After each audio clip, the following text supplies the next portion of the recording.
పేపర్లో కూడా ఇచ్చారు. అవునా?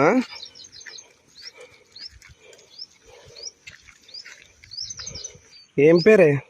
రాజయ్య. ఏ ఊరు? దుబ్బలపల్లి. ఎన్నేళ్ళు ఉంటావు? 80 దాకుంటా. ఎంత దూరం ఉంటుంది దుంపలపల్లికి దుబ్బాకు? దగ్గరనే. ఎంత? ఒక 5 నిమిషాలలో పోవచ్చు.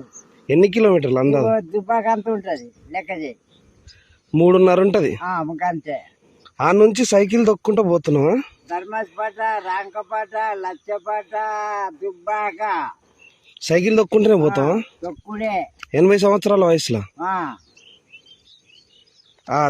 అదేంది బాపమ్మ ఉందా మరి? ఉన్నది, ముసలో ఉన్నది. 300 చేస్తుంది బీడీలు. అవునా? కొడుకులు మరి? కొడుకు నీ వాళ్ళు ఉన్నాడు, ఒకడు కారు నడిపిస్తాడు. సరే సరే తాత. సూది లేదు, ఏం లేదు. ఏం లేదు. ఎమ్మెల్యే సాబ్ కూడా ఆపి పైసలు ఇచ్చిపోతాడు.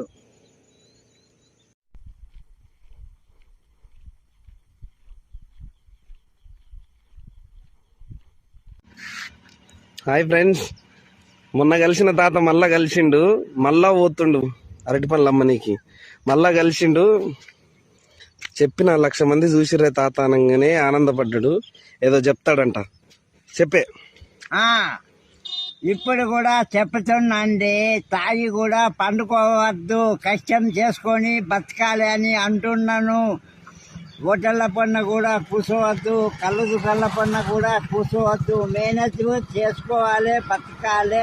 ఒకళ్ళకు ఆశ పడకుండా కూడా విషం వచ్చినా కానీ తాగవద్దు. ఎక్కువ తాగుడు బంద్ చేస్తే చాలా మంచిగా ఉంటుంది అని దయచేసి చెప్తున్నా అందరికీ.